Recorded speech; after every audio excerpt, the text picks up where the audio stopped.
So what would you like to ask? Something?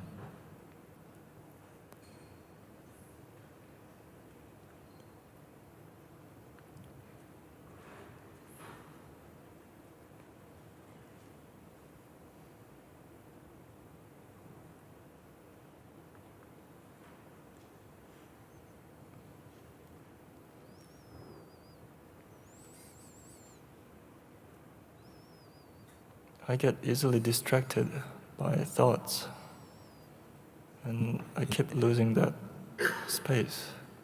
Yes. As soon as I stand up after meditation, or even during the meditation. Yes. Everybody heard what you speak?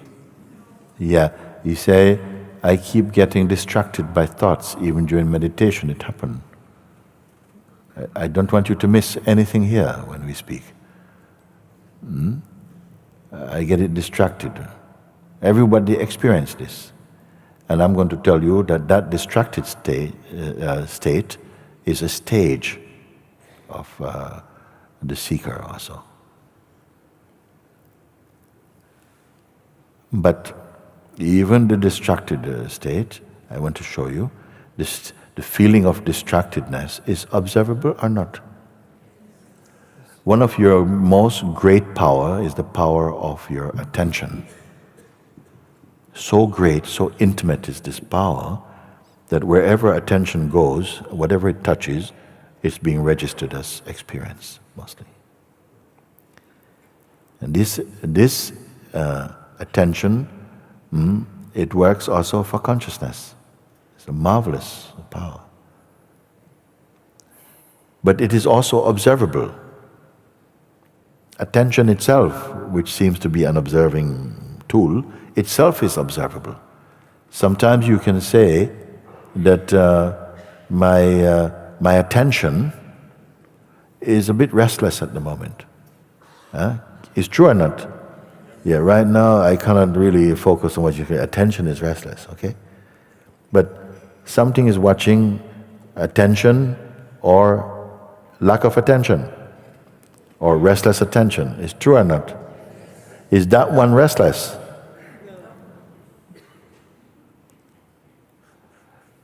Now, what happens when you say that during meditation I see the thoughts and the restlessness is happening, and then what happened? That restlessness is accepted as a statement of failure. Okay? That is also a thought.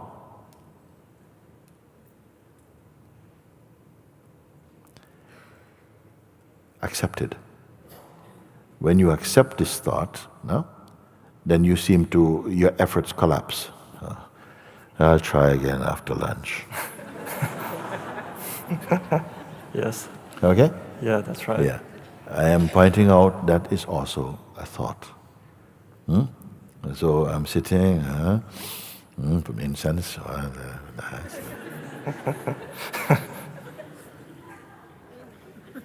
Then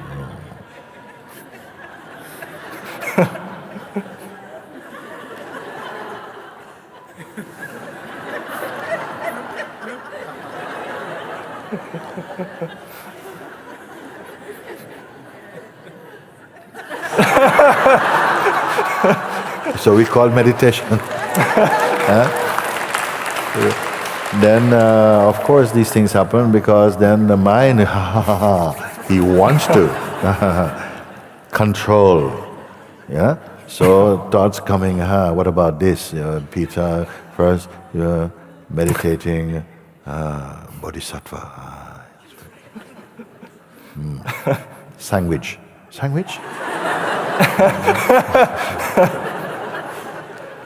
Namah Shivaya. Nyam yo, it is fine. No? And then something goes, maybe it's not the right time, it's too hot or something. So why are these reactions so troublesome? Because you believe them that they have to be quiet before what? My meditation is successful. Okay? But you are meditating also to reach that which you cannot not be.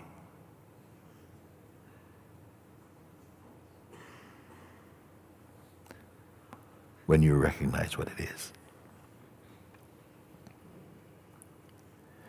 Every function, every act is some kind of function.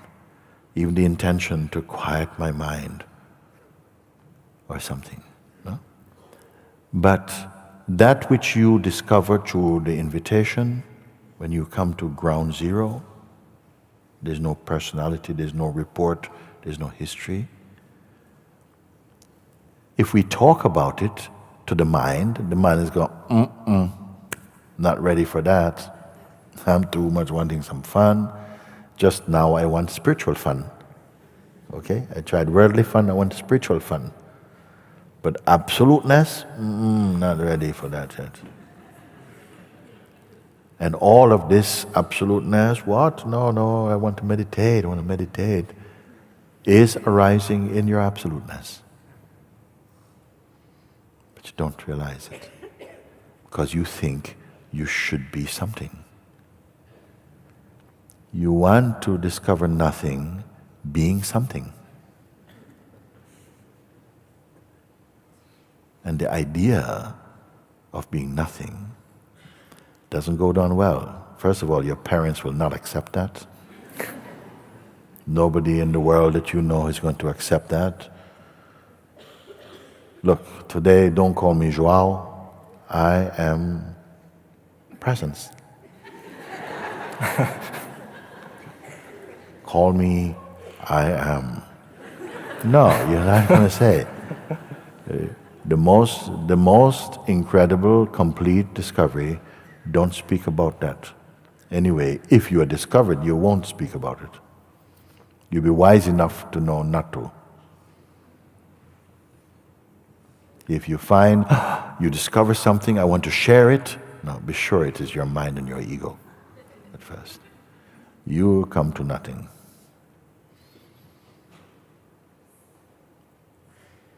Be fully absorbed in that which, though at a conceptual word level sounds terrible, is totally complete. Everything flows from here. Total spontaneity, freshness. There's no pride. There are no enemies. There's no favorite concepts, actually. Yet all things are available.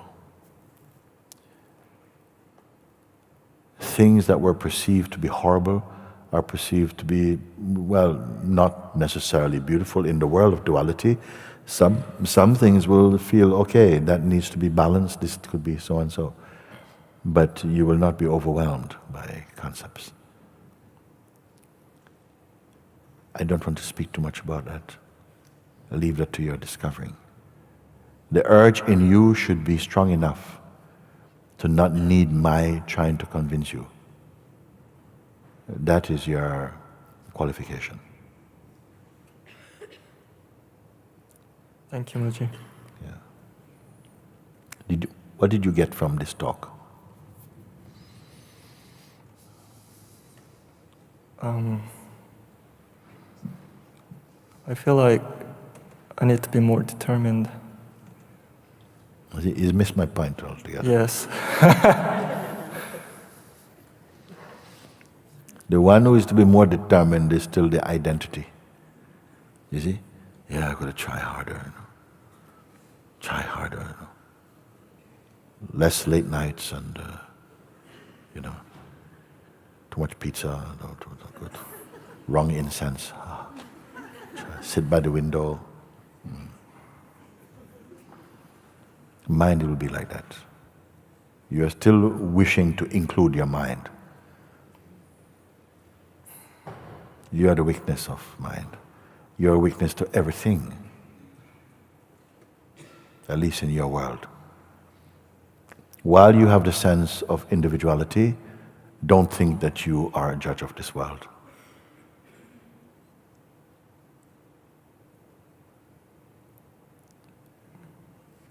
Just in the same way that when you go to sleep and you dream, your dream is a very unique experience. Even if you're lying in bed with your beloved, you cannot just share your dream with them. In the same way, our waking life is a unique experience to you. The trouble is you think that the world you perceive through your ego mind is a factual world. But it's a world shaped by feelings and thought and culture. There is one earth, but there are billions of worlds. In each body, a unique view of a world is created and lived and experienced. Largely shaped by this belief, I am this person, this is who I am, this is what I am. Identifying and describing yourself on your bodily qualities also. So if you say, I must try harder, I say, no, you missed point. You must simply understand more clearly your true position. Suppose you're in the wrong position, trying as hard as you can in the wrong position. You will make progress in the wrong position as well. Because I am not leaving things to you and say this you do. Actually, if it were not for grace, you probably would not be here. There are powers working for you much more than you are working for you. Because in your being, you are pure love. What you truly are is pure. It is stainless. It is absolutely without need. But who we take ourselves to be in our role in this life is a bit like first contaminated consciousness. And spirituality is for the recovering consciousness. It's waking up to the truth of what it really is. So when you say, yes, I must try harder, I may say to you, yeah, you have to try harder, but I'll have to tell you something more about that, what it means. Yes. I cannot say absolutely you're wrong about it. Yeah. But you have not grasped my point.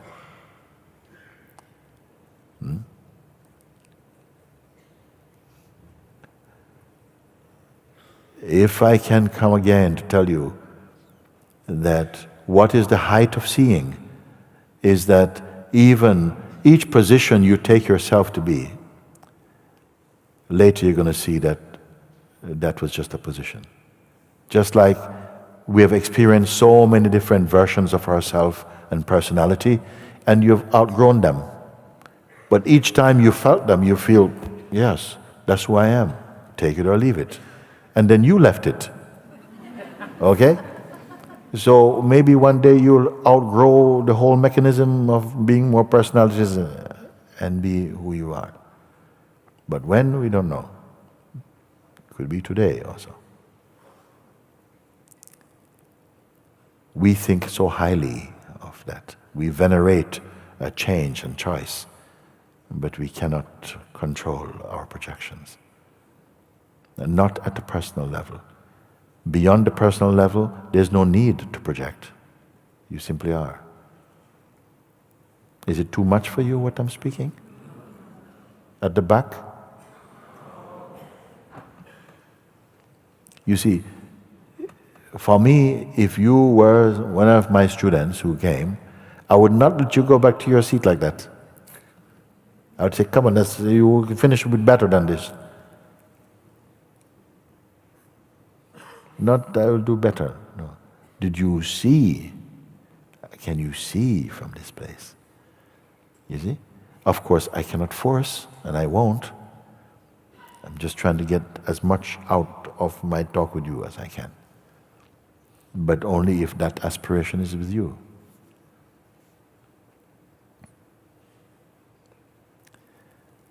Okay, we leave it for the moment. Yeah. Thank you. Thank you.